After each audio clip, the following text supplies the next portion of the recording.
And we're live.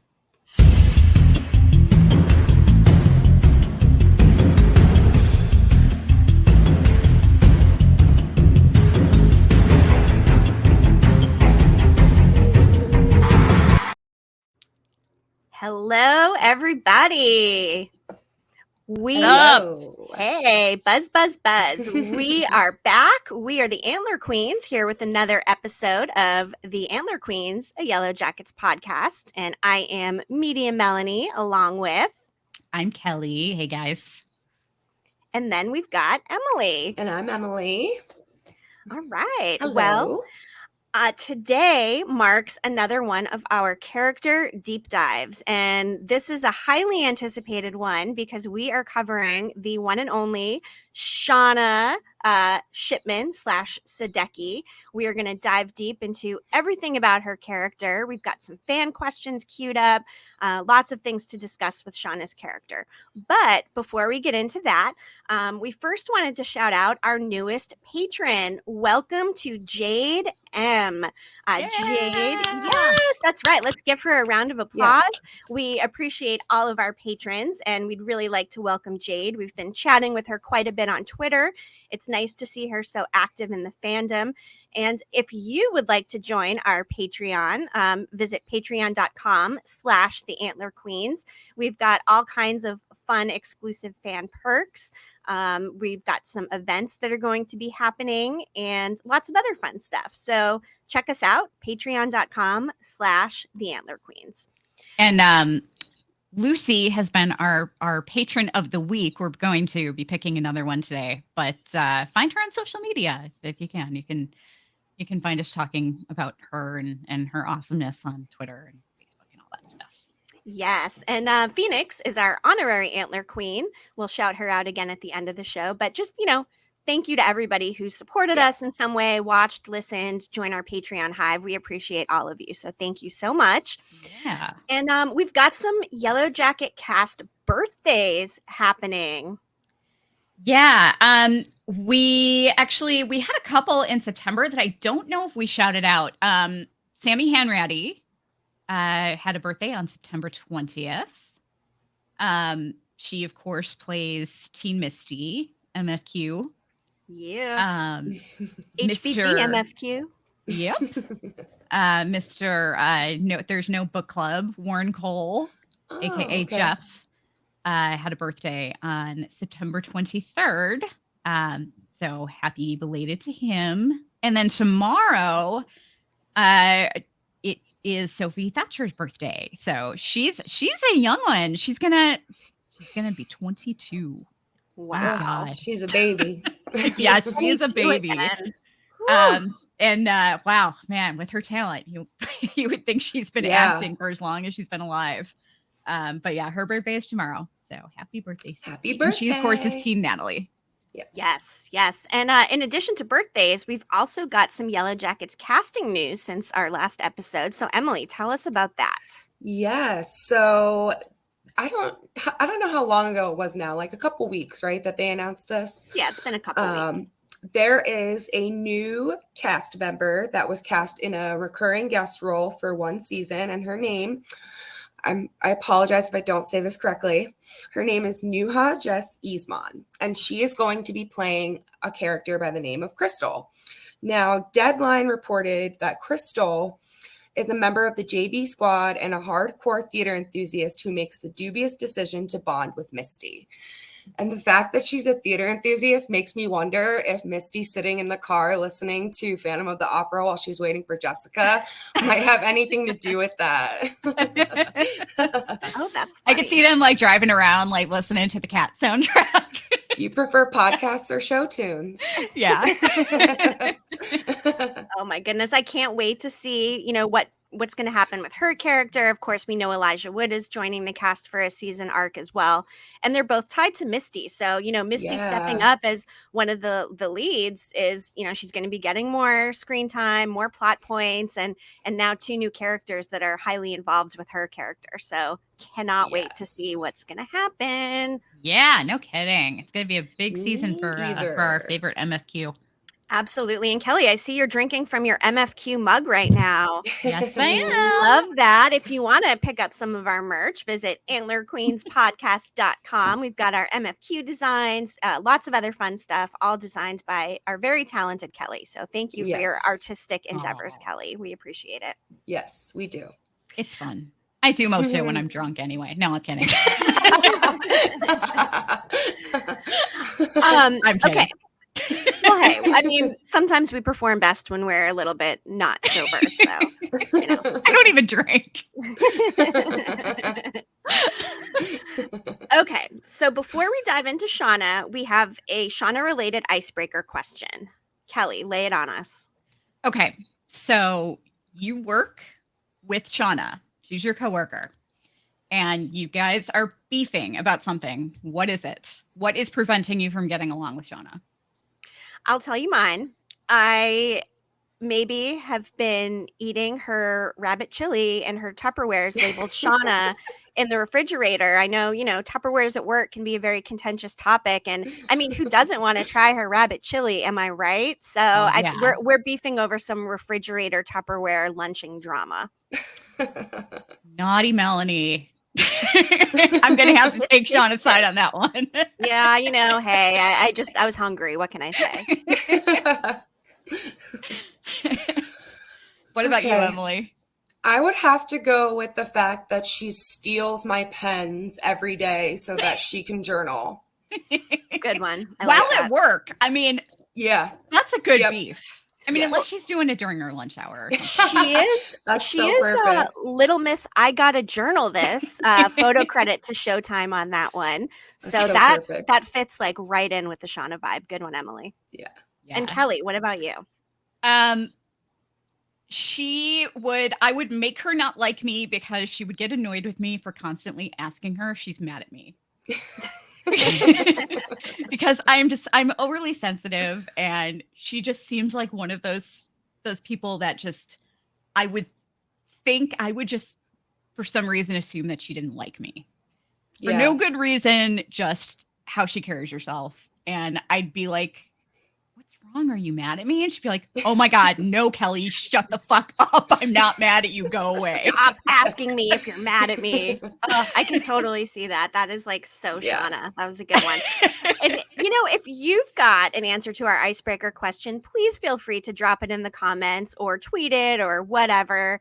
We like to have some fun with these questions. So if you want to join in, please.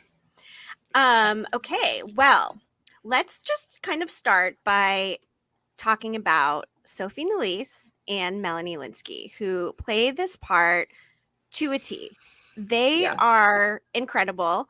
They could not be a better fit casting wise, even though Sophie is blonde and blue eyed. The transformation is incredible. And, they've said that they don't base like hair color and eye color. It's more about, being able to play that character. So they can adapt all the other stuff, and they did, no problem. Yeah. It's crazy that they were able to like picture her as Shauna, like with the blonde hair and the blue eyes. Like, yeah, because look at how, she looks like a completely different person with those color contacts in and with brown hair. Like they look like they could be like sisters. It's crazy. Yeah, absolutely. Brilliant casting. Again, Yellowjackets should have gotten that casting Emmy, but there's always next year. And then, just a quick shout out to mention that, of course, Melanie Lynskey, we know, was nominated for an Emmy for Outstanding Lead Actress in a Drama. Along with, she won the Critics' Choice Award for Best Actress in a Drama in 2022. So that's pretty exciting for Melanie Lynskey and for the show, of course, in their first season. So Melanie's already getting recognized for playing this role, which is extremely well deserved. Yeah. Really is. Good for her. And we're very proud. I was reading in an interview just kind of about like the first table reads between the two of them. And it's funny because both Sophie and Melanie thought they were each going to get fired because they couldn't quite sync their voices up, right? So just a quote from, I believe this is Variety. Although blonde-haired, blue-eyed Nélisse had gone through a style transformation to better resemble Lynskey, she said, I remember when we did the table read. I'm sitting down and Melanie started speaking and saying her lines. And I'm just like, you speak quite higher pitched than me. And I freaked out and I was like, there's still time to fire me. Meanwhile, Melanie Linsky's thinking the same exact thing. Little did she know her co-star, Melanie, was having the same issue. She kept saying to me, your voice has to be deeper. Your voice has to be deeper. Sophie's voice is deeper. And Linsky, was sharing what feedback she was getting from the pilot director, Karen Kusama. And she's like, Sophie, like I was the one who's going to be in danger to getting fired, not you. They were really like, you've got to change your voice. So I think that's so interesting. They arrived at a spot where they really are in sync, voice-wise, look-wise. I mean, again, brilliant casting and skills to be able to adapt on both sides of that for Melanie and Sophie. Wasn't Melanie the first one cast in the whole show? I'm pretty sure she was the very first person cast. Yeah, I think she was. It was built around Shauna. Like the show was built around Shauna. Yeah. That's so cool. And I mean, we all love Melanie and the entire cast, but that just really speaks to Melanie's talent and, her ability to play this part. So that's interesting. I didn't realize that. Yeah. Before we get into our notes, we had a tweet from our friend Shauna's Knife. Love her. She's very active on Twitter. And this seems like a logical starting point, right? Two different things. First, who are her parents? What were they like? What was her family dynamic like growing up? We don't really know. And that's something I think we all would like more context for. Yeah. All we know is that they're divorced, right? Yep. And because, she told Jackie that her dad had taken a job as president of Hello Kitty, and that's why he wasn't around as much. Right. But yeah, that's all we know. We haven't met. She could have siblings that we don't know about, you know?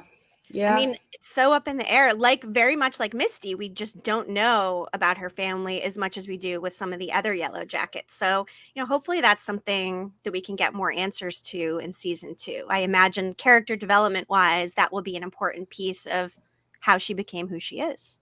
Yeah. Like, who does Shauna live with? Like, that's another question that I had since her parents are divorced. Like, we see Jackie and Shauna in Shauna's bedroom getting ready for the party. So I was always like, I'm really curious to see which parent she lived with and if that had any impact on like who she is as a person too. Oh, absolutely. Absolutely.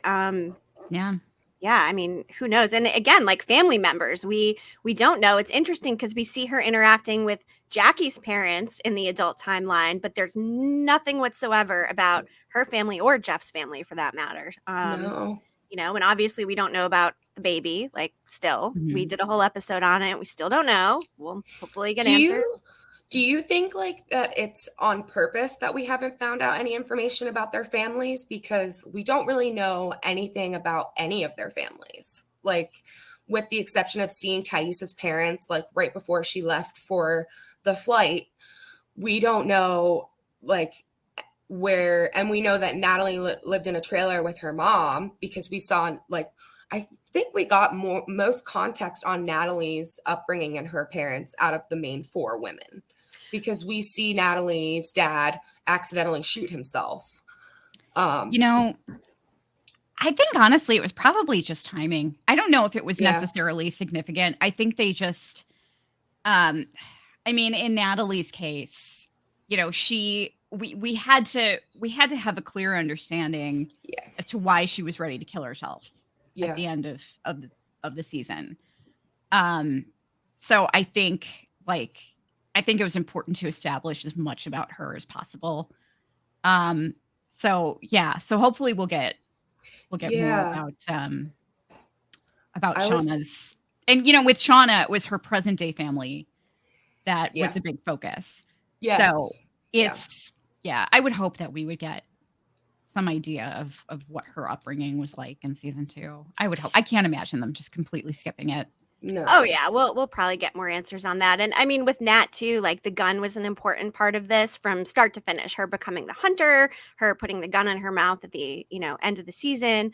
And I wonder if there'll be a similar tie-in to Shauna's knife, right? Because that's kind of like her comfort item. Is there something with a knife tied into her family history, like how Nat has a gun, tied into hers? I mean, Maybe That's we're so grasping true. at straws. I don't know. But that knife is important. It's like a comfort item for her. And we see it, from the wilderness to her skinning the rabbit chin to anus to her, dismembering Adam's body. So there's a lot of, knife work in there. And then, of course, like being the one that's using the knife out in the wilderness to, skin animals and maybe people. So Bleed them out. Yeah. bleed them out. Exactly. Exactly. And then one more question from Shauna's knife. And again, this is another good starting point for Shauna. She was interested in adult Shauna's first scene because she thinks it's one of the most interesting of the entire season.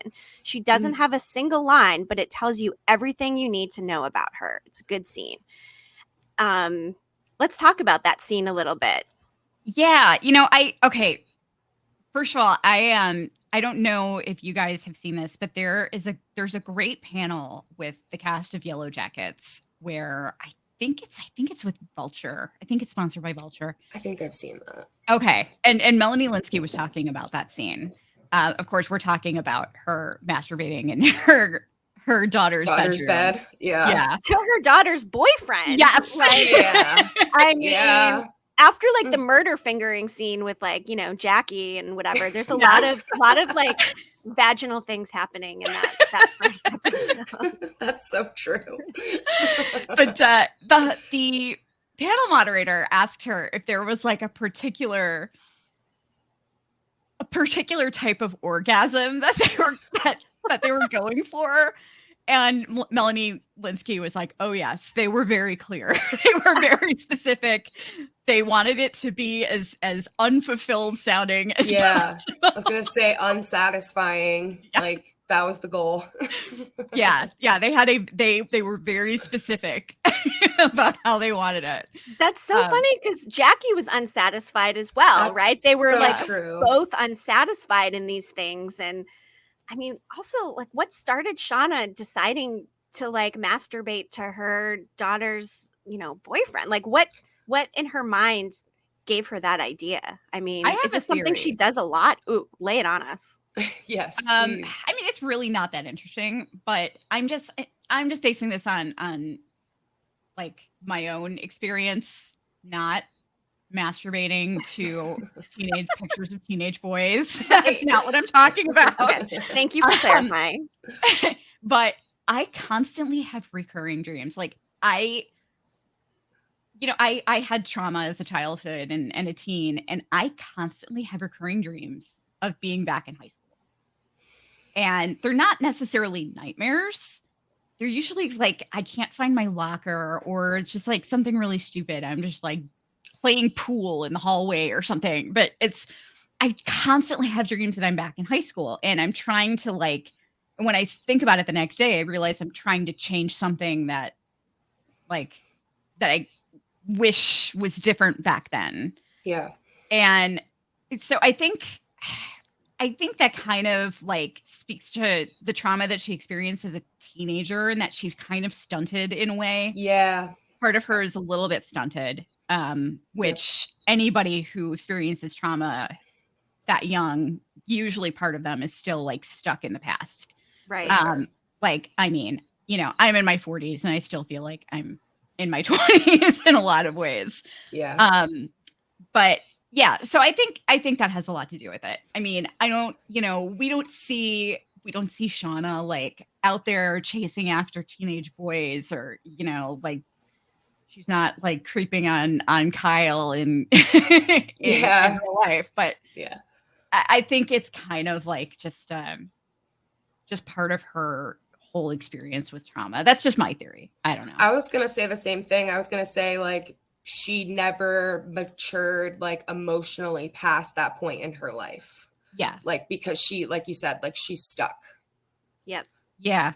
Yeah. Like when I mean, if you look at in the pilot episode when she and Jeff were having sex in the car, I mean, she seemed to be getting something out of it, Yeah. And like her life has been so fucked up since then that it's like it might be kind of like that's how old I was the last time I was able to really completely get off because I didn't have all this trauma in my Yeah. life. And I mean, there's got to be like her relationship with Jeff has to be so complicated. Oh yeah. Absolutely. And something I'd like to know is who made the first move, right? Mhm. Like when they were teenagers. My guess is on Shauna, and I Yeah. feel like it was probably intentional, like as a subconscious way or conscious way, to get back at Jackie because she was tired of living in her shadow. And this gave her some kind of like power, Yeah.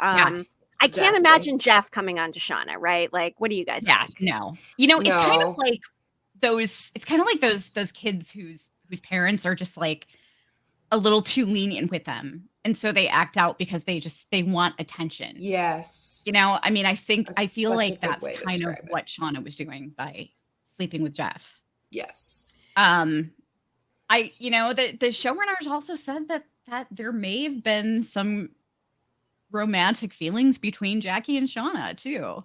Mm-hmm. That So is very popular in the fandom. There's a lot yes. of shipping for Jackie and Shauna on Twitter. I mean, that's, could be a thing. And that unfulfilled thing for both of them in the pilot is interesting. Like, is that implying that maybe they would fulfill each other? I don't know. Maybe that's a stretch. Maybe. But yeah, I mean, it's kind of, sleeping with Jeff is kind of like the closest she can get to sleeping with Yes. Jackie. That's exactly what I think. Like, I Mhm. think she was very envious of Jackie and Jackie's life and the things that Jackie had. And she wanted those things. And like you said, Melanie, like she was tired of living in Jackie's shadow. And the closest thing she could get to not having that happen is to take the things from Jackie that are like making her feel that way. And Jeff was like such a great example of that because Jeff was Jackie's boyfriend and Shauna slept with him. And Mhm. got pregnant. I mean, who saw that coming, right? I mean, Yeah. of course, she says that line to him when they're having sex and, about if she gets pregnant, training the baby to be a serial killer and hunt him down or whatever. Not serial killer, but killer. Assassin. Assassin. That's right. That's right. And then, of course, she gets pregnant. And we all know, that plays out throughout the season, that, abortion scene that we mention almost every time. I mean, there's a lot just from that moment in the backseat of the Jeep. It's amazing how that snowballs into such a big thing for her. Oof, Absolutely. Yeah. Yeah. it's crazy. And speaking of relationships, we talked just a little bit about Jeff and Shauna, but like Jackie and Shauna's relationship, I do feel is the most complex and really drives so much throughout season one. I mean, from start to Absolutely. finish, the guilt Shauna feels after attacking Jackie. I mean, she says a lot of really mean things. And Emily, I know you've got Yeah. some of that dialogue. Why don't we talk about some of the mean things that Shauna has said to Jackie? So in the argument, it starts. Shauna says to Jackie, none of this would have happened if it wasn't for you, if you hadn't. And she's obviously referring to Jackie sleeping with Travis. And Jackie says, what, stolen him? Wow, the irony. Shauna was fucking Jeff behind my back. You know that? Yeah, that's who's really responsible for her little bundle of joy. And Shauna says, it was you. You read my journal. And Jackie said, how could you? You were my best friend. You don't even like him. And this is where Shauna starts to get really, really mean. And how would you know? You're so obsessed with yourself. I'm surprised you're aware other people even exist. You never even asked me if I wanted to go to Rutgers. You just assumed I'd go wherever you wanted. You tell me what to wear, what to do, who to hook up with. I don't even like soccer. But you just get everything you want all the time like it's nothing. And the rest of us were just extras in the movie of your fucking life. Wow. And yeah. And Jackie comes back at her. Oh my God, you're such a cliche. Oh, is the side little sidekick mad? Did I force you to live in my shadow, Shauna? Must be so hard being jealous all the time. You're so fucking jealous of me, you can barely breathe. And this is where I feel like Shauna she really dug into Jackie. She said, I'm not jealous of you, Jackie. I feel sorry for you because you're weak. And I think deep down you know it. I'm sure everyone back home is so fucking sad to be losing their perfect little princess, but they'll never know how tragic and boring and insecure you really are, or how high school was the best your life was ever going to get. Oh Ooh, telling Ouch. someone that they peak in high school is like maybe one of the worst insults, I feel Yeah. like. I mean, that's Yeah. pretty poor. I think something interesting in there too is she doesn't even like soccer. I mean, Yes. like that speaks to the testament of, like when we did the Nat deep dive, soccer was important to Nat. It meant something. It was like an escape for her. But for Shauna, like she doesn't even like playing it. And it's ironic that she Yes. doesn't even like soccer. And now she's in a freaking plane crash due to playing soccer because of Jackie. I mean, it just speaks to how deeply she really does, live in Jackie's shadow and need this approval or to be near her. It's crazy. Doesn't the coach say, like, when he has that pep talk, well, I guess if you want to call it a pep talk with Jackie in his office, when he tells her that, like, she has influence, he lists other players that are better than her. And he says, like, Shauna has better footwork than you do. So even though she doesn't like it, she's better at it than her, too. Which like in the wilderness, right? Like Shauna emerges as this person who has all these skill sets and Jackie's basically useless, So that's an interesting comparison between the two different scenarios in which Shauna actually has more power than Jackie, though Jackie's the perceived one that is the perfect one and should be, succeeding. Mm-hmm. And I think that fight like changed who Shauna was as a person. I think that fight was really significant to her growth and her development as an adult and her lack of like we just said, like she's stuck in this place where she can't move forward. I think that has a lot to do with it too. I think that she never forgave herself for what happened. And she probably never forgave herself for the things that she said, because that was her last interaction with Jackie before Jackie died. So that's going to stick in her head forever. Those words probably ring through her brain all the time. Yeah. I mean, it would for me. It would for me. Absolutely. Like, what is she thinking in that moment when they discover her out in the snow? I mean, the absolute, like the things that must be flashing through her head, similar to how Jackie had like the death dream. I can't even imagine the things that are like flying through Shauna's head at that moment, the immediate regret and I mean, sadness and anger, all the stuff, right? Disbelief. Like, how could this even happen? Like, I think that her death caused disbelief for all of them because none of them were expecting it to snow. And they sure as heck weren't expecting her to freeze to death outside. But for Shauna, like we've said before, like the impact on her is so much more significant because that argument is what led to that happening. Yeah, I mean, especially after Taissa tried to, tried to encourage her to go talk to her too. That's a good point. She just went to bed instead.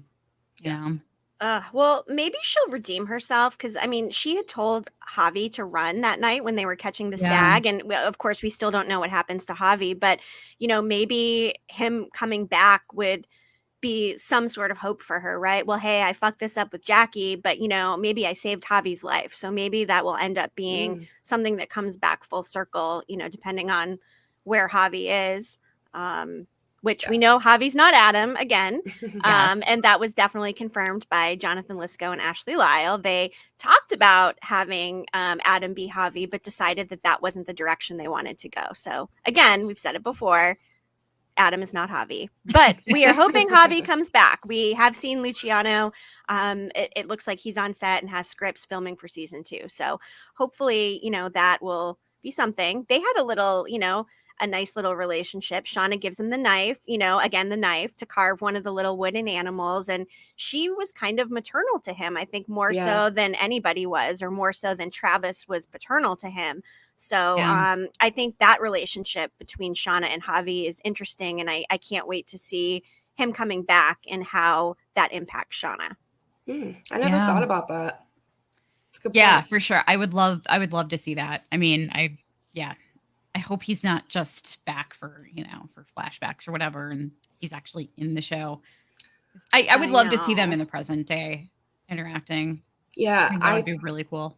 We were talking about their families earlier, and I think maybe a reason why they might have left the families out thus far is because later on in the show, we're going to get a peek into what the families were dealing with, like when the girls went missing. Yeah. And I had this whole theory that that actually does involve Adam. That perhaps, there's a whole Martin Martinez thing, and we know that there was like some drama happening with the parents. I have this whole theory that Adam could possibly be like a half brother. Illegitimate child from the affair that Coach Martinez is having, hence the tension we saw before they left for the trip. Yes, and it would explain, it would explain why he happens to be artistic, and he even had like a little wooden animal carving in his apartment. I was thinking about the fact that he was an artist when I was rewatching episode 9 last night. Like, this would only make sense if like he was somehow involved in the cult, if that's possible, Adam. But maybe like they tailored Adam to be what Shauna would want. Like, Adam might not have been an artist at all. Like, that thought crossed my mind. Like, what if he made that up because they knew that that would entice Shauna and interest her? Right, because he didn't go to Platt College. I mean, she called and he didn't go there. So probably not an artist. Yeah. Yeah, that's possible. And I mean, he's a mechanic, right? Because he offers to fix Shauna's van after they get into that fender bender. So he works on cars. Mm-hmm. So I was just thinking maybe if he really was involved, that like that was all just made up and in the hopes that that would lure Shauna in and get her interested. The one thing that I'm still kind of suspicious about is why the hell he has that accent when he grew up in the suburbs of Houston. Yeah.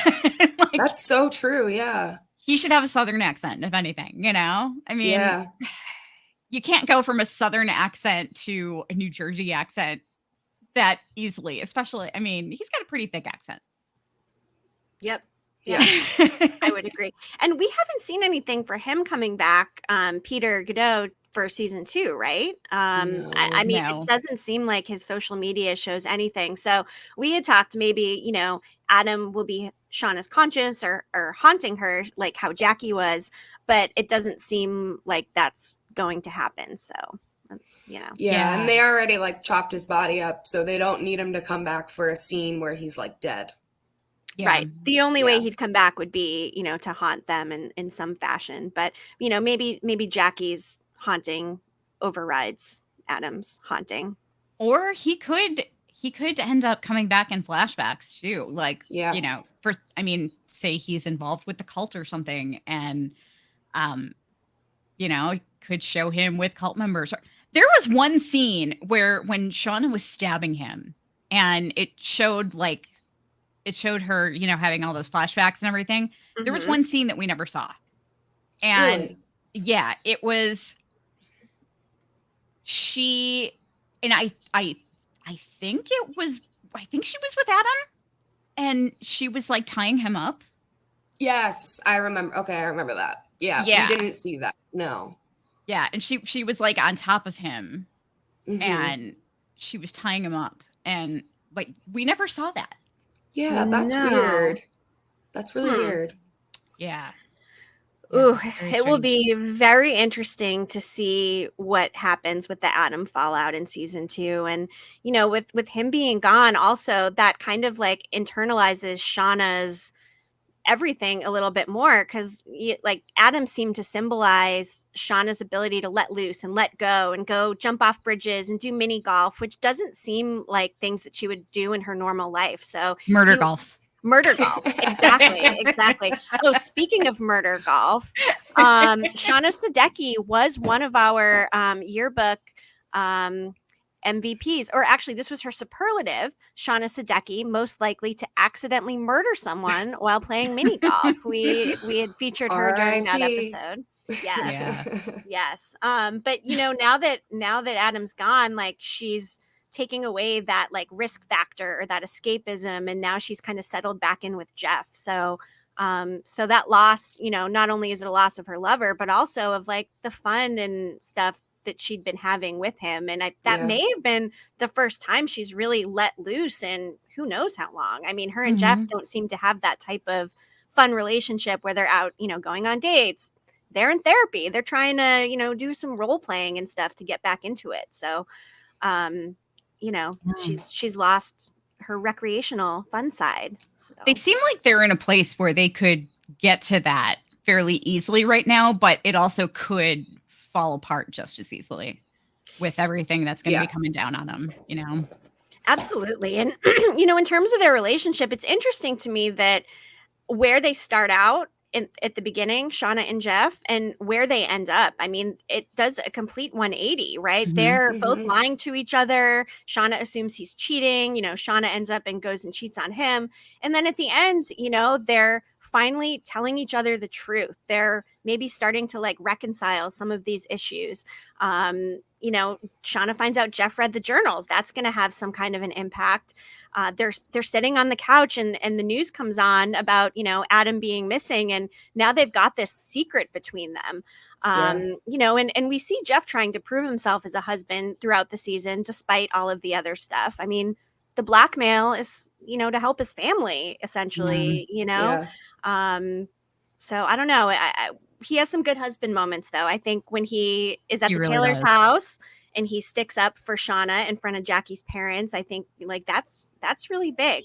I was on the fence about Jeff until that moment when he stuck up for Shauna, and that instantly made me like Team Jeff, because he really is ride or die. The way that she was talking to Shauna or about Shauna was so insulting. Yeah. Like, I don't know how she was able to sit there and not say anything, because like that woman was tearing her down at every possible chance that she gets.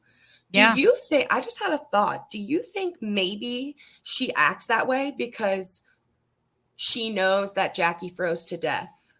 Like she does, like, and she might feel like Shauna could have done something to prevent it. Like she doesn't know all the details around it, but she knows enough to make herself feel a certain way towards Shauna. Whew. I mean, honestly, I would feel like they probably just let everyone think Jackie died on the plane. I was thinking that too. But that's one of the bigger secrets, right? They talk about keeping these secrets, and I think that is a big one, and it makes more sense than admitting what they did. Yeah, because there's no harm in telling people the truth of what happened to Laura Lee if they had to go down that route, because Laura Lee died because the plane blew up. Nobody did anything to her. Yeah. Yeah, it also, God, and this is something that just popped in my head now with you talking about that. It also kind of like, if Jeff found that out through reading Shauna's journals,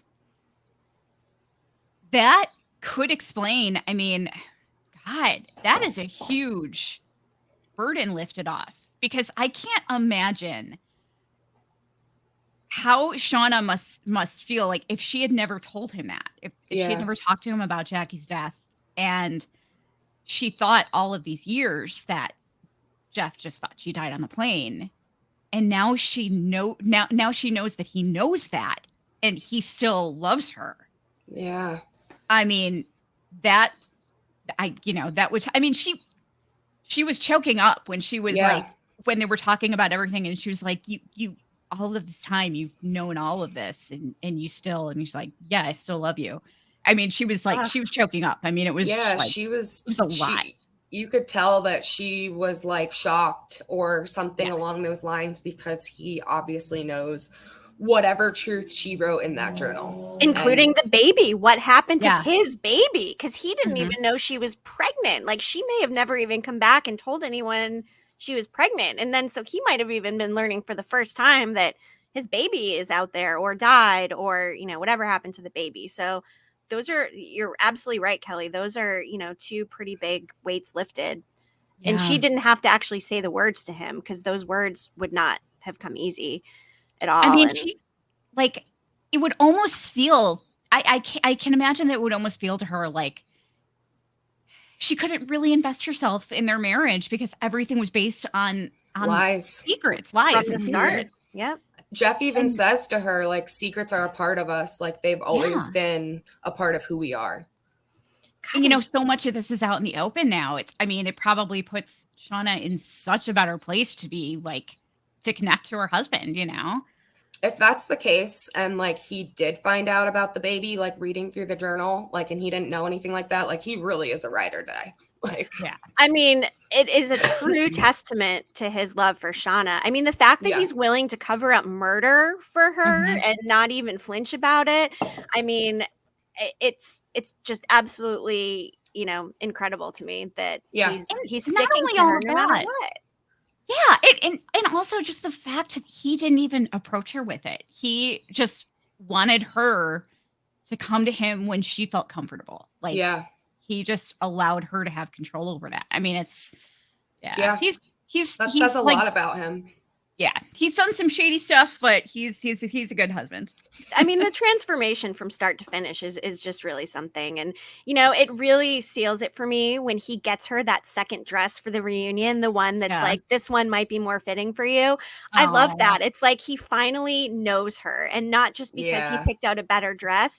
I think that's symbolic of being fully vested in the relationship and truly like knowing who she is now, how she arrived at who she is, and understanding, embracing, and accepting those traumas. Like he is ride or die. And like Emily, like you said, I didn't love Jeff at first. We all thought he was some cheating husband, but I mean, it's all in the name of his family, and ends up he's so supportive of Shauna. It's absolutely incredible. Yeah. He's got the funniest line of the whole season too, with "There's no book club." Like that scene will forever live in my head. Yeah. Oh my God, there's no book club. I love that. On Twitter last night, I said describe Yellowjackets in 5 words or less, and there was definitely someone that said there's no book club, and that's spot on. That was one of the best, and I enjoyed his goddamn furniturefam.com line as well. I mean. And that's what sparks his whole thing to have to go through the blackmail and the borrowing money and all that stuff. So, yeah. I have and I'll tell you guys about this later. I don't want to go into it on too much on the podcast because I want it to be a little bit of surprise. But I have an idea for our thumbnails for season 2, and I think Jeff is going to be heavily featured in them. Oh, okay. Yeah, I'm excited now. Excellent. Yeah. We did a whole episode already on Shauna's baby, so we're not going to get too much into that. But in terms of like how that baby impacts who Shauna is as an adult, I think is very important. Not only because it shapes her, but also it really solidifies her relationship with Ty. We've talked about the abortion scene, and she says, at least this way I won't die having my best friend's boyfriend's baby. And there's just so much guilt around that. I think the positive that came out of that is the strength of Ty and Shauna's relationship.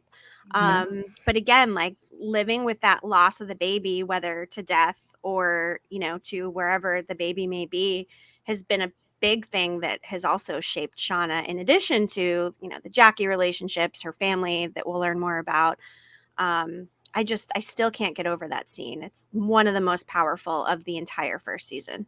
Yeah, that was incredible. It's and I'm kind of bummed that I didn't bring this up during the Taissa episode, but it's Taissa, like all of these women have all of their issues, but one thing that Taissa is pretty consistent in is when she loves somebody, when she cares about somebody, she's obviously just a fantastic person to have on their side because she really commits. That's clear. Like she has the best relationships, all of her relationships are solid. Of course she's not living with Simone anymore, but on Shauna's side, it's like, we never really see her connect with anybody the same way she does with Taissa. No. Their closeness is just on a completely different level. Yeah. It is. Those heart-to-hearts they had, in the adult timeline, those were very deep and maybe again, we've talked about their relationship being the strongest, and that's just a testament to the strength of their relationship. And you don't see that with Shauna and Misty or Shauna and Nat. Like, it's a totally different vibe. Like, I feel Shauna thinks that she's above Nat. They I do kind too. of like, her and Ty kind of touch on that when they're in the car, but then Nat comes back and says, we're all fucked up. And she's right, they are all fucked up. But it's interesting that Shauna has this perception that maybe just because she has a family or this regular suburban life that she's not as impacted or as fucked up as Nat. But the truth is, they all are, just in different ways. Yeah.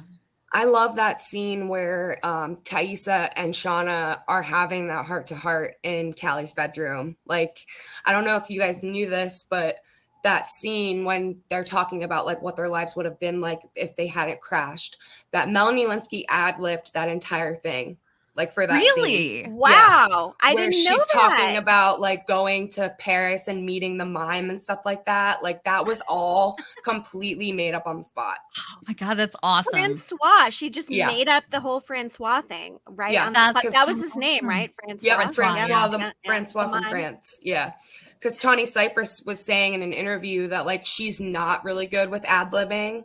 So it was kind of hard for her to do that scene just because like Melanie Linsky just went in and went like hard. And that's like one of my favorite scenes. I love that. So great. Oh, she's so talented. I mean, that just again speaks to why they built the whole show around Melanie Linsky, right? Like, wow, that is so that cool. makes me love Taissa's reaction even more now. And she's like, when she's telling the story, and then she's like, "Oh, it's so genuine." Like, because she had no idea what was coming out of Melanie Linsky's mouth, so her response was literally like having a regular conversation. Yeah. She seemed so genuinely disappointed when she said, she had to leave the floppy haired writer boy. She's like, "Oh, oh my God, my God." And it's interesting with Ty and Shauna too. Like, each one of their kids are, not they've got some issues, right? Mm-hmm. So like Callie, to some extent, Shauna and Callie's relationship is a normal mother-daughter, teen mom type of relationship. What's going on with Sammy is obviously a lot more intense, but it's interesting to see that, as mothers, they're both experiencing some sort of, issues or whatever with their kids. And as Shauna says, I don't even like my daughter, which is really harsh. But again, I think that comes from the loss of the wilderness baby. It's like she's been detached since then. So I don't know that she ever had a chance to be a super effective and loving mom just based on all the trauma. I mean, she's so internalized. I just, it's sad that she doesn't like her daughter, but Jackie's mom also says that Callie is very similar to Jackie, like when they have that brunch. Yeah. So I think that might contribute to her relationship with Callie and how she feels and views Callie, because like we said, like Shauna and Jackie's relationship was probably the most complex out of everybody like on the show. So her relationship with her daughter is obviously going to be very complex. Like she said, I don't even like my daughter. Like, that's a messed up thing to say about your own kid. I mean, right? She also, there's probably also some resentment that Callie gets to have this kind of normal, like, high school experience. And it's so true. Hers was cut short. Yeah, she's almost like trying to live vicariously through her. Yeah. Because she didn't get to have that normal experience. Yeah. Yeah. Or it might even be a little traumatic for her to like watch her go through these years that were so awful for her, Yeah. For sure. Right. It's triggering. I mean, Yeah. Like if she, Callie's off going to prom or something and she's like, yeah, I was pregnant and starving in the wilderness while we were having our prom. Yeah. Talk about night and day, right? Oh my goodness. Yeah. Wow. Yeah, no kidding. Let's talk a little about Shauna's journal. So one thing that we were able to pull from Showtime's New York Comic Con Hive After Dark party was a photo that they had posted of a page from Shauna's journal. We can't make out all of it because it's torn, obviously an intentional thing, but would one of you girls like to touch upon the context of this journal page that Showtime released? Yeah, I actually have the a bigger version pulled up on my screen right now, so I can Oh, read great. what I can make Okay. out. Okay, Okay. excellent. Starting to get colder now. Every night seems something than the last. The girls are getting hungry. Shit, I'm getting hungry. We've not totally something. We've been foraging and we've been able to catch a lot, but a girl can only eat so many squirrels. Um, to be honest, the real hunger isn't something a nice something can take away. It's deeper than that, darker. Like my soul has sprung a leak and something out of me a little more with each day. The others don't talk about it, but I feel it too. I know probably says I know they feel it too. Every day that passes without something, the hope dims a little bit more. Something emptier. We get a little hungry, and then it's the bottom is there's very little that's not Yeah. ripped off, but I can read. Isn't that we won't be, will be found, but only blah blah blah. We were that they'll blah blah blah consumed by the hunger. Blah blah blah makes us long to Yeah. blah The blah our bottom's hands and yeah, that's about it. the But bottom is so hard to read. yeah, Super hard to read with all the blood stains on there. So also, whose blood got on the journal, right? Like, how did blood get on the Yeah. journal? Like, how did that happen? I mean, did they just do that? It's a prop, obviously, in an event, but I think it's interesting that there's blood on there. How does the blood get on a journal page? How is that a thing? yeah. I think they obviously ripped it so that way, like, we wouldn't have the entire context too. Yeah. Like, and made it hard to read on purpose because it is really hard to read. That's interesting though that it talks about it's not like a normal hunger. It's darker and Yeah. that's interesting. And then, of course, we've talked a little bit about Jackie's diary, and we know that, Shauna is likely the one that kind of picked up on that. And I see we have a photo in here, Diary Errors, Jonathan Lisco. So this is something we kind of touched on a little bit, but Kelly, do you want to talk about that? Yeah. So the citizen detectives at home were quick to catch the movie errors in Jackie's diary, assuming Yellowjackets production had either just made a mistake or were hinting at Jackie's survival. However, Yellowjackets showrunner Jonathan Lisco confirmed via Variety that the movies in Jackie's journal are no mistake and that the person responsible for the page will eventually be revealed. I don't know who else it could be other than Shauna. Gotta be her. But yeah. Lisco explained that the movies released after Jackie's Yellowjackets season 1 death were strategically calculated details and will connect to Shauna seeking some kind of reconciliation with the past. In a separate interview via THR, the Hollywood Review, right? Yeah. Hollywood Reporter. Reporter. Or Hollywood Reporter, yeah. Yellowjackets creator Ashley Lyle remarked being astounded by how many people question Jackie's death, then elaborated that Jackie's journal will tie together neatly with Shauna's survival guilt later in the series. The creators have explained that Jackie's journal is an Easter egg for the writers that will be followed up in Yellowjackets' future as a character exploration, not necessarily a plot device. That's pretty interesting. Yeah. That is. I love the planning and strategy on their part just to add more depth of character. I mean, it just speaks to the nature of them creating this highly serialized show that just is so strong with the character development and, really shaping these characters and their traumas, and of course we just had our episode on trauma and the depiction of it in Yellowjackets with Dr. Jesse Gold, who was absolutely incredible.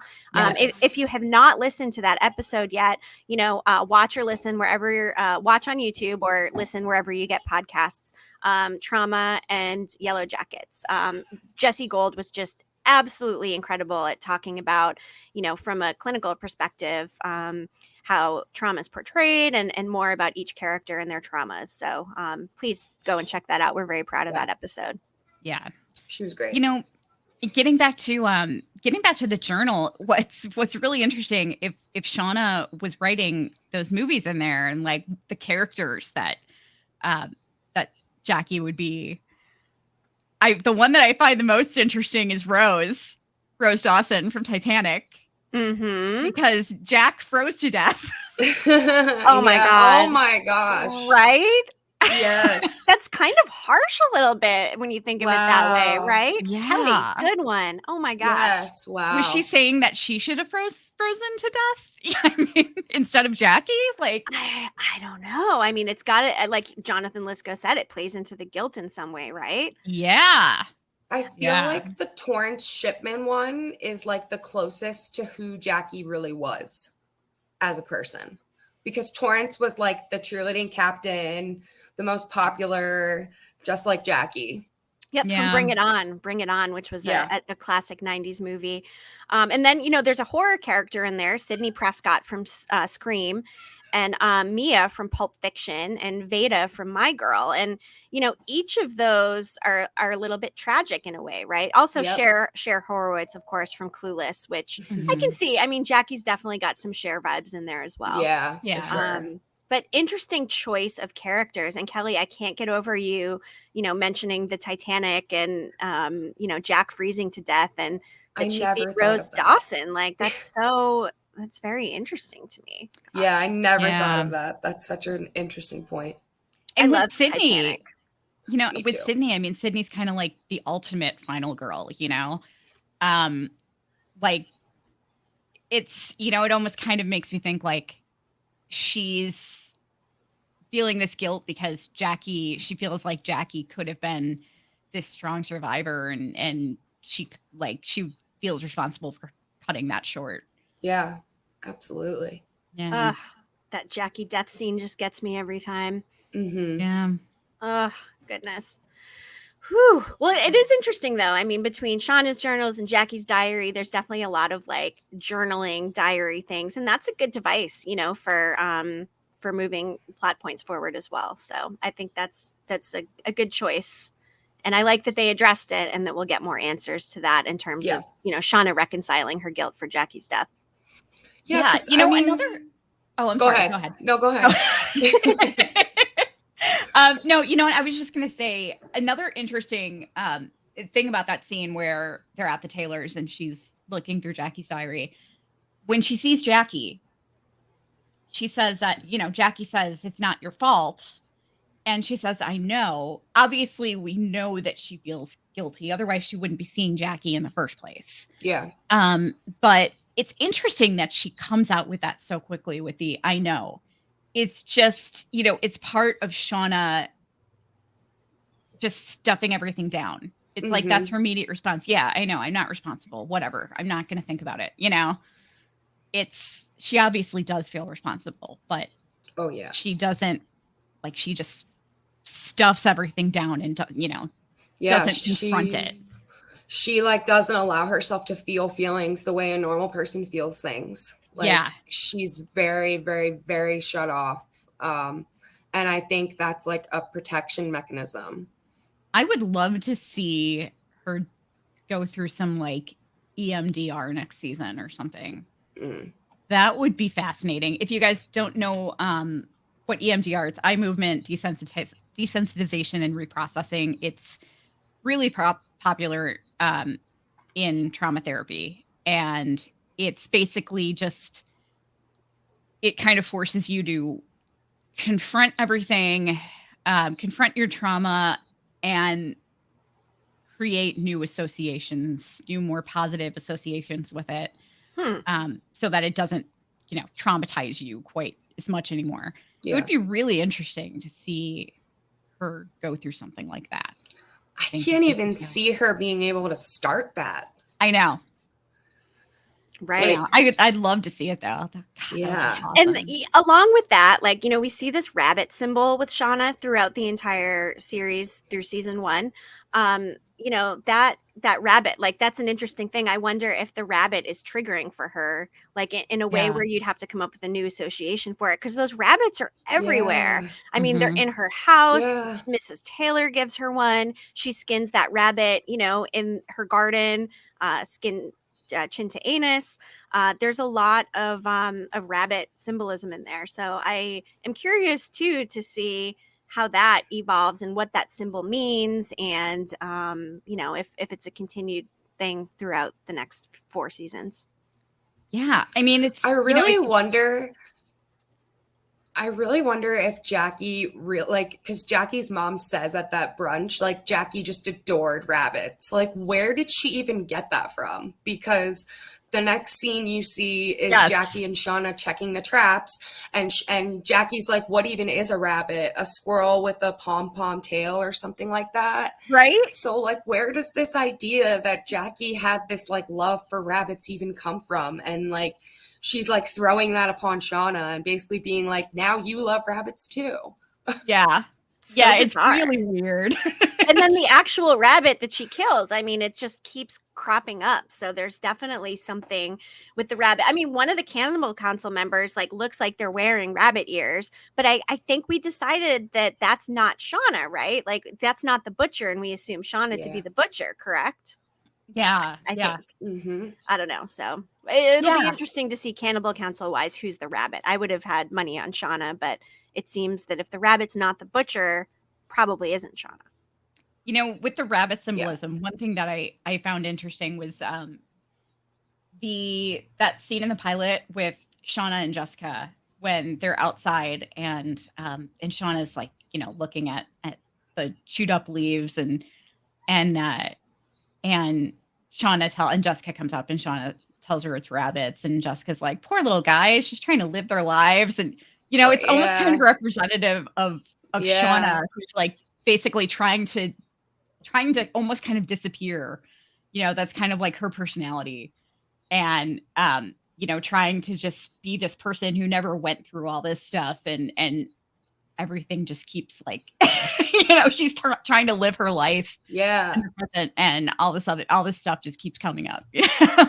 And like, she kills the rabbit. Is that symbolic of her, like, internally killing her guilt of Jackie, maybe? I mean, because the rabbit's so heavy with Jackie too, like, maybe there's some symbolism there, because I mean, that rabbit, her killing it, I mean, it obviously must be important in some way for them to pull it in, put it in there. So, it's that's definitely an interesting thing to think about.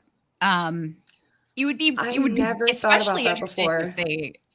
especially interesting if they ended up eating Jackie, but I don't think they will. I don't think they're going to eat Jackie. I don't. I do think Shauna may be the one to remove the heart necklace. Either Shauna or Ty, remove the necklace. Maybe Ty removes it and gives it to Shauna, and there's some like big emotional scene there. And the necklace, that's another symbol, right? We've got so many symbols, from the symbol on the tree to the symbology of rabbits to the wolf symbolism to, I mean, there's just so much symbolism in there. It's interesting, and we're going to do a whole episode on that, on symbolism, on the lore of the Antler Queen, on hobo code and all that stuff, maybe moon cycles. There's a lot of different speculation on the symbols and stuff, but rabbits are definitely a prevalent one. Yeah, for sure. It's interesting because I think Natalie's really the only one that doesn't have like an animal closely associated with her. And like the closest thing is a deer, just like, it almost makes me think maybe she takes over the Antler Queen role at some point or something. Who knows? Maybe, because I mean, Ty and Van kind of have like the wolf thing going on, right? Mm-hmm. Shauna's got the rabbits. Maybe Jackie's got the rabbits as well. But you're right, Nat does not have any animal symbolism. What do you think? Is Misty's like with cats? Because you see Misty with cats all the time.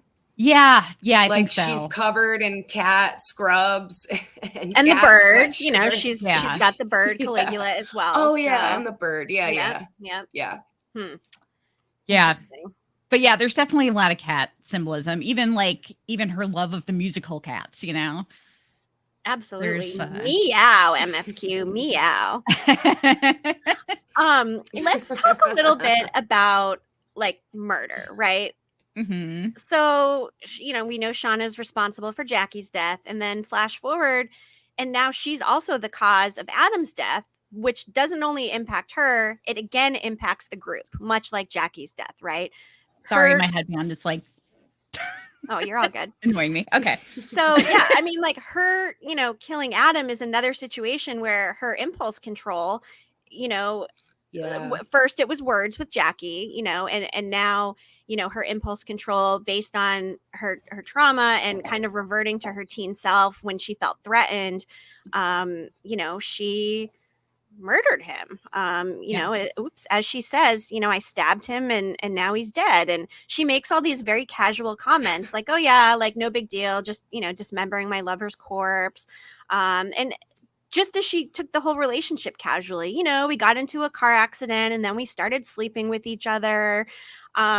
It's like she takes it kind of, casually. She's cutting up the body pretty casually, Misty comes and offers to take care of it, and she's kind of elated about it. It's crazy that this is another murder that really impacts her current group. Yeah. And yeah, I think Adam's death really highlights how impulsive Shauna can be. Like, yeah. I think that's the most impulsive thing that she does throughout the whole series. But a lot of her impulsiveness surrounds Adam, I think, like, if that makes sense, because a lot of the things that she's doing impulsively are with him. Like, yeah, she jumps off a bridge. They go drunk mini golfing. They go to a liquor store and try to get somebody to buy them alcohol when they're both of age. They're having sex in a car. They have sex in the car, right? Yes. They have sex just like her and Jeff did, which is a very like duality situation with, the teen Jeff in the car. Also speaks to the impulsiveness. Yeah. Yeah. As you guys know, I have a lot of feelings on the whole Shauna and Adam's murder thing. There was a lot of backlash.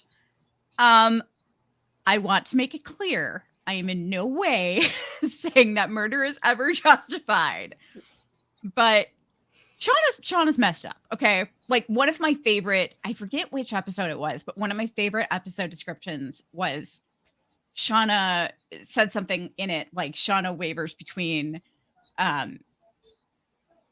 keeping her cool and being Shauna, which was such, I loved that description because it's just, Shauna can't keep her cool.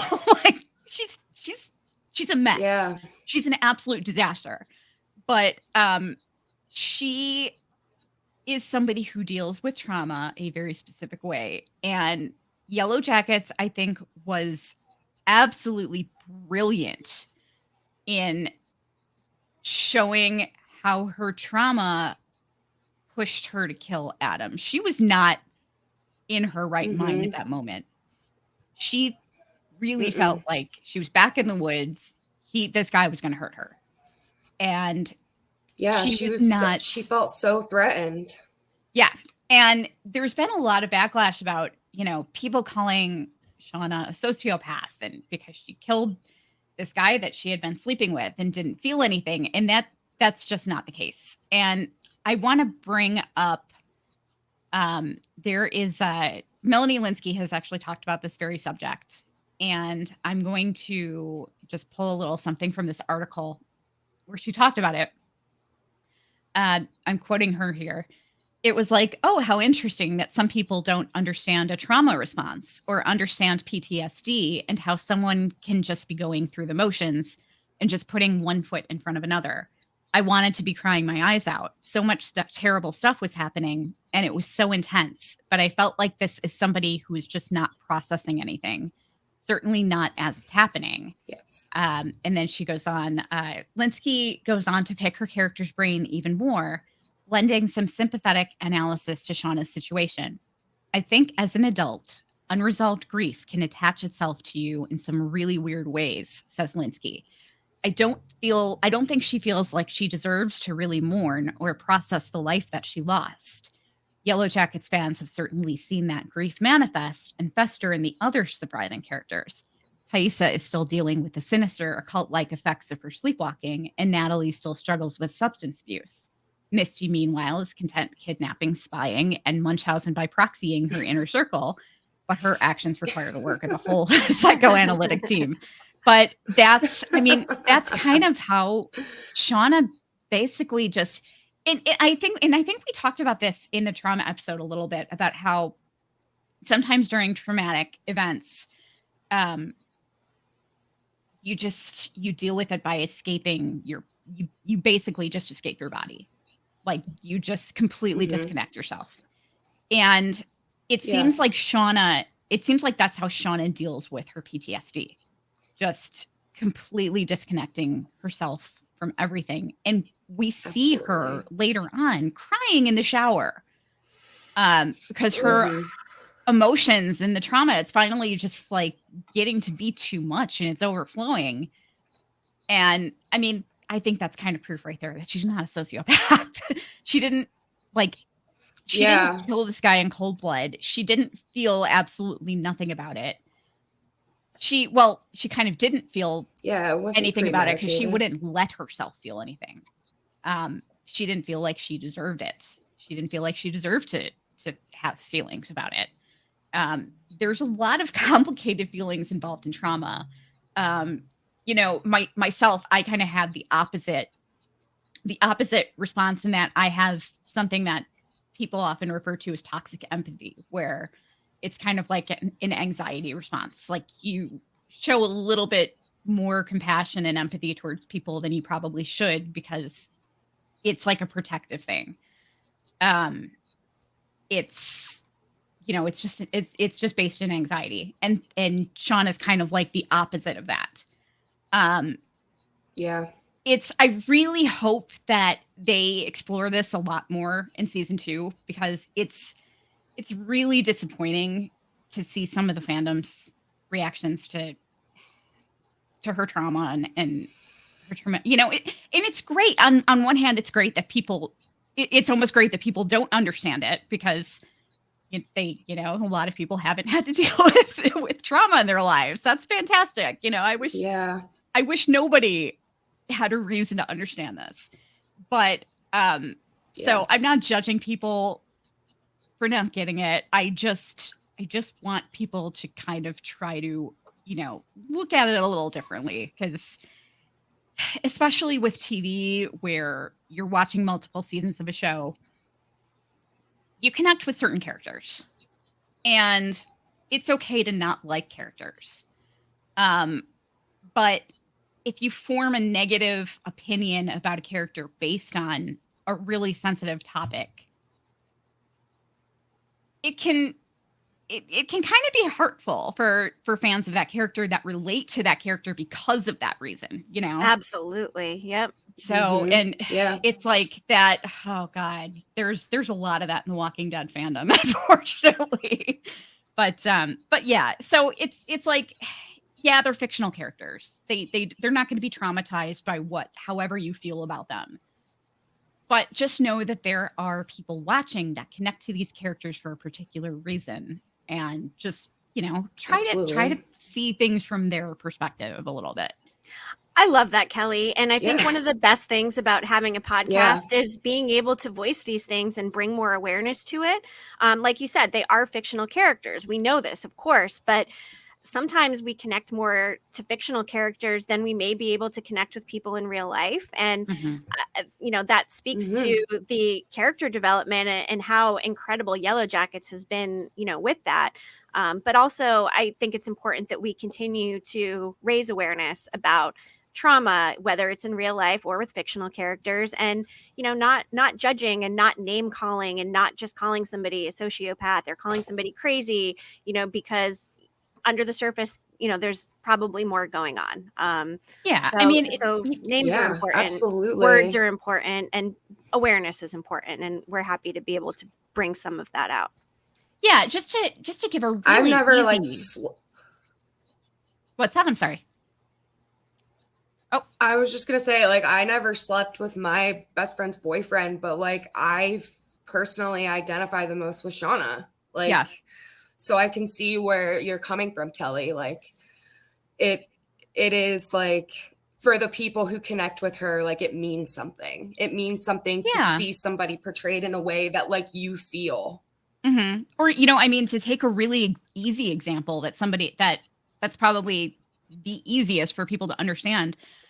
Um, Addicts get judged a lot, you know? Right. And if Absolutely. if somebody is really if somebody has a history of addiction and is really finds themselves connecting with Natalie because of that reason, and they're championing her to like to get past that and overcome that and everything, and they see people Succeed. talking about Yeah. how like, you know, Natalie is a scumbag addict or something, you know? I mean, that can yeah, you can't traumatize a fictional Yeah. character, but you can really hurt the people that relate to that character for that reason, you know?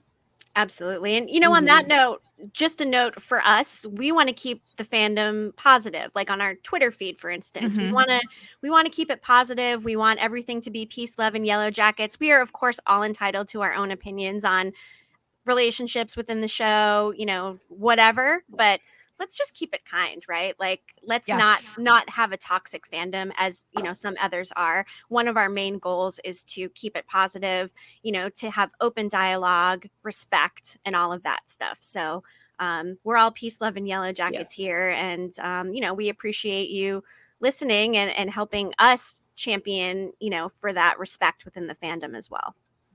Yeah. Yeah, absolutely. Yes. You can hate on Diane Raffleson. Yes, That's yes. okay. No problem. She is evil and should be part of the cult. 100%. You know, Yes. speaking of the fandom, I had another tweet. This one is from Ducky Watches, and she wanted us to talk about Shauna's role in the dynamics of the power structure of the group in both timelines. You know, it is an interesting dynamic. She rises to power out in the wilderness, and then, you know, all of the things that are happening in the adult timeline, like she's the center of again, you know, between the murder, the blackmail, like even though it was Jeff and not her. Let's talk about it first in the teen timeline, like from where Shauna is before the crash to her place in the group, you know, while they're out there. You know, one of my favorite Shauna moments was when they were voting on whether or not to go to the lake or to stay. And afterwards, when they decided to go to the lake and they're walking and Thaisa says, "Thanks for having my back," there during the vote. And Shauna said, it wasn't me having your back. It was just what I thought. And I really liked that because it was basically like she was asserting herself as an individual there who doesn't, you know, she has her own thoughts and opinions, and she's not going to just side with somebody, you know, to be there to like have their back, or, you know, for some other purpose that's anything other than to express what she really feels. I really like that. That was kind of like the start of Shauna kind of coming into her own, I think. Yeah. And, you know, another thing with her I being think Jackie there, expected her. Sorry. Yeah. Oh, no, continue. You're good. I think Jackie expected her to have her back. Like she expected Shauna to vote in that way because Shauna never like stood up and asserted her own beliefs. Yeah. And I think we saw that happening for the first time out in the wilderness. Like she was becoming her own individual. Absolutely. And but we also see her trying to help Jackie, right? Because she does have some power out there. She does have some skills. And, you know, we see her at one point telling Jackie, like, look, you need to step it up and become like part of the group and, you know, part of the group dynamic. Because in a way, Jackie kind of separated herself. She gave up a little bit. She almost like relinquished her influence. And, you know, Shauna rose up with more influence. So, you know, we do see her trying to use her power for good and try to guide Jackie so she can become, you know, more useful to the group. But then at the same time, you know, her words are what killed Jackie. So, you know, that's powerful, right? In terms of power, she's using her power for good. At the end, the power of words are essentially what kills her best friend. So that's an interesting shift from using her power for good to using her words to kill. Yeah, for sure. And there's another moment too where we kind of see, getting back to Jackie expecting Shauna to have her back. There's another moment when they're talking about the seance. When Jackie's like trying to talk them into having a seance, and she's like, Shauna, tell them, like she's trying to get Shauna to talk them into having a seance, It's because that's what Shauna would have done in like the normal life. Like Shauna would have had her back and would have been like, oh yeah, that's such a great idea. Yeah. Because that's what's expected of her. Yeah. Mm-hmm. I often wonder if Shauna actually liked Jeff before Jackie and Jeff got together and never said anything about it. Like they both liked him and he ended up picking Jackie. And so that fed her desire to get with him even more. Yeah. Or maybe, like Shauna didn't even say anything to Jackie about liking Jeff. And just let her think that there was no competition there or anything, and just which would once Jackie would stated she liked him. Some of her motivations. Yeah. I mean, talk about a power play there, right? Like, I mean, having sex with your best friend's boyfriend is pretty crazy. And then, we see where the sex gets her in the adult timeline with Adam and how that involves the entire group. I mean, and another comment Shauna makes in the adult timeline to Nat is convincing Nat that Travis killed himself, right? When she knows that he probably didn't kill himself, but the power of those words are essentially what kind of drives Nat to put that gun in her mouth in the finale. So it's just another example of, the power of words and the power that Shauna exudes from teen to adult. And I mean, the show really is all centered around her, and her words are, even the words she says to Callie, I mean, that was brilliant. That scene with her and Callie in the kitchen. I mean, I love that. She went from, Callie went in like a minute from being super smug and it's like, this is awesome, I have my mom under my thumb, to practically wetting her pants. Yeah, words are powerful. And Shauna has this way of just, kind of like deadpan delivering these words in a very casual way, but they sting deep.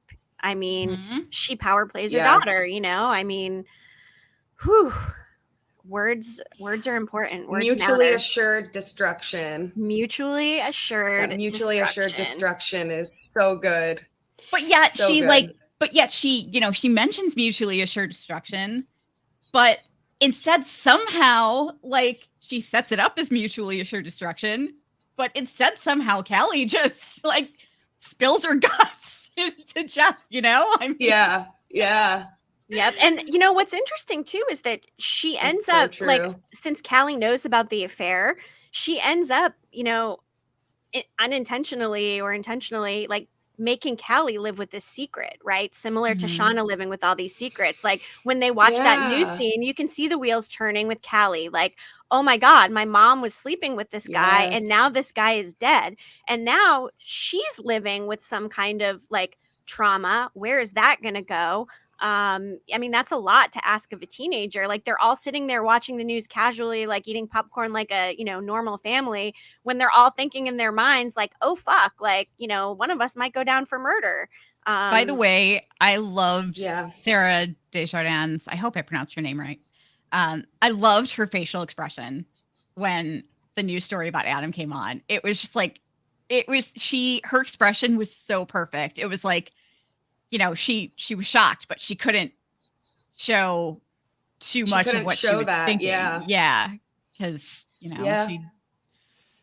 mean, the Sadecki she's automatically family involved now. She is. And the family dynamic, that's really going to play into, how their family shapes itself moving forward. And again, maybe it's a cycle, right? Like we still don't know the context of Shauna's family. So maybe this is like cyclical. Who knows what Shauna was living with to make her the way that she was. You know, and now we see this other thing happening with her daughter, Callie. And again, we don't know what happened to the baby. So it's possible we're going to meet another child of Shauna's. Possible, you know, not sure. And if the baby's dead, you know, again, that's something that shaped Shauna's character as well. Yeah. Something weird, like I learned recently, is that not everybody has an inner monologue.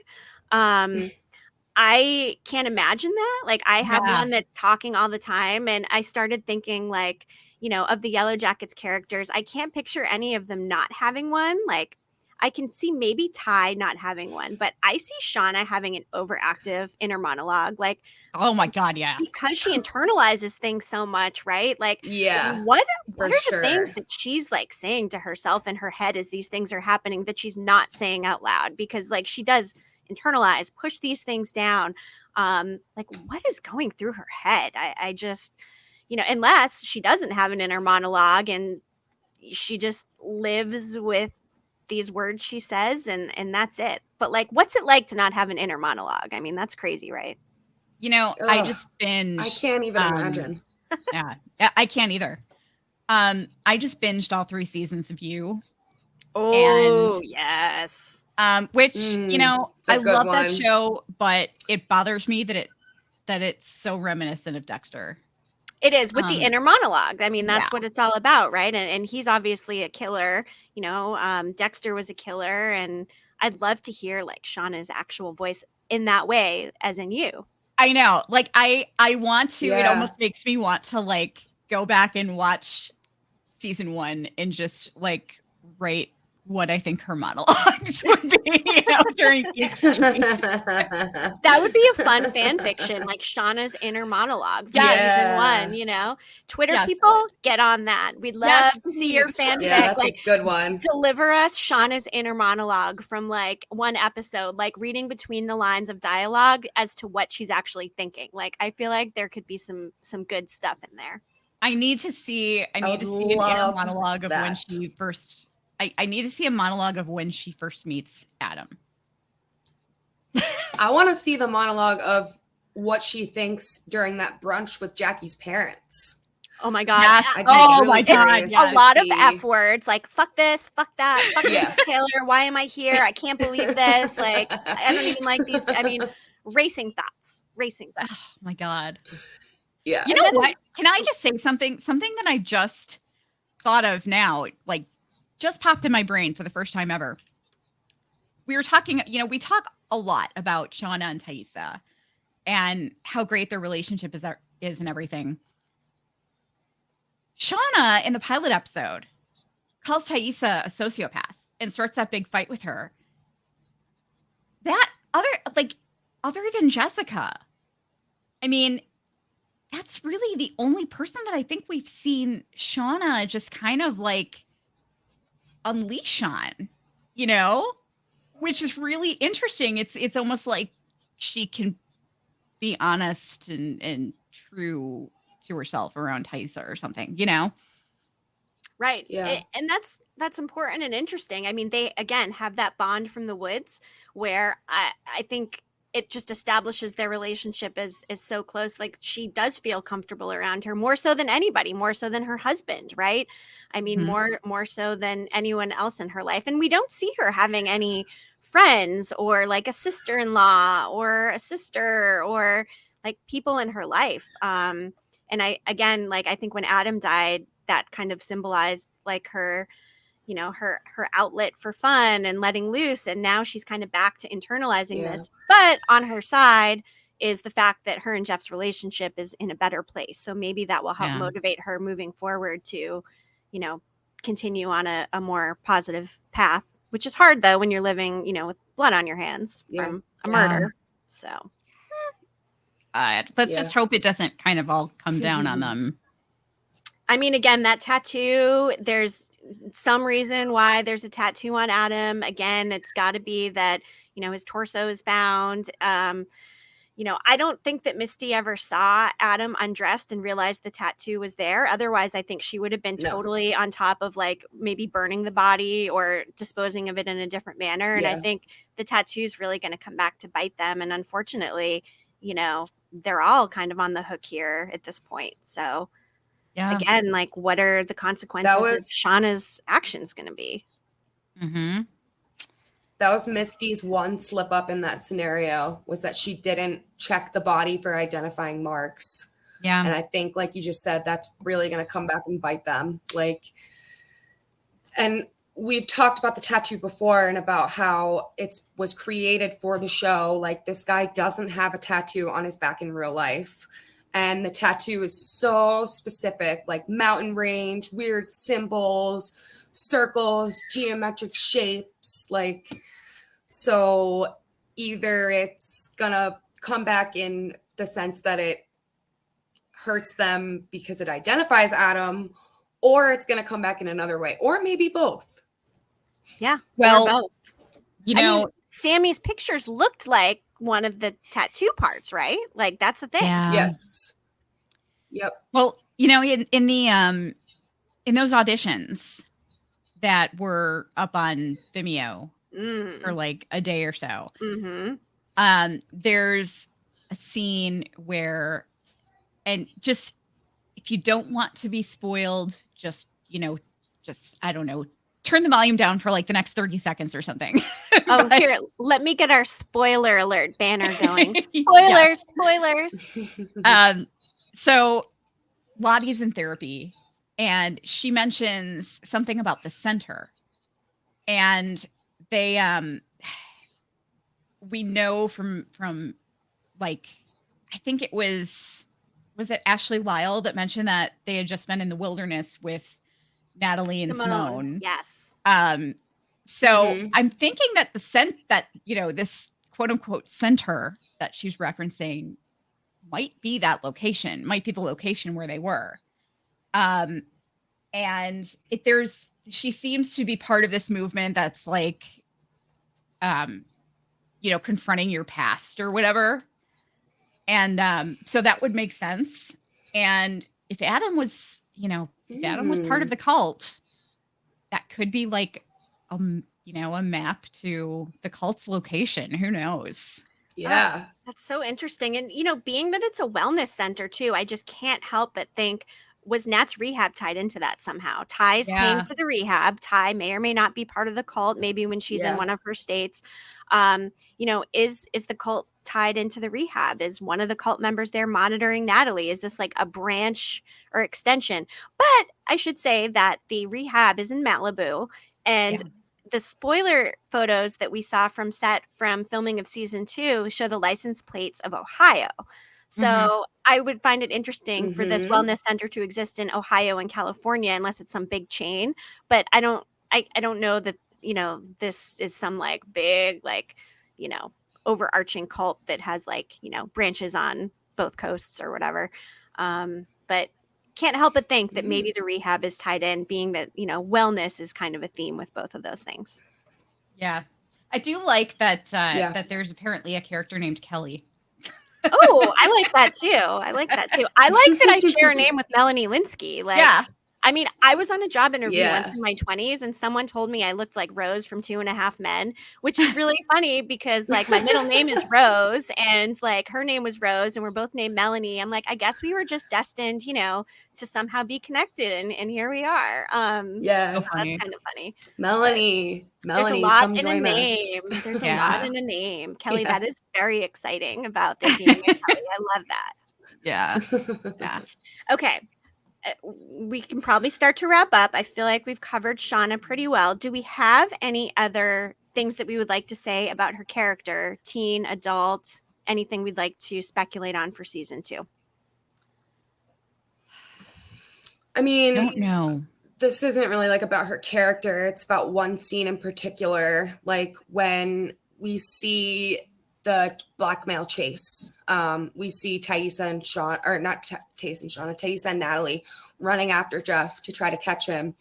And I also thought it was very interesting. Taissa says to Natalie, take the wing, I'll mark him like at States.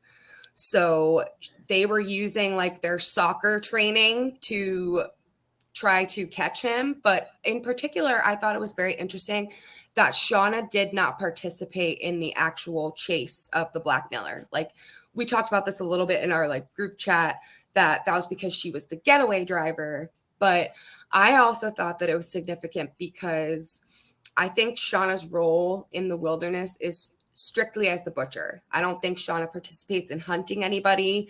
She even says like firearms aren't my thing.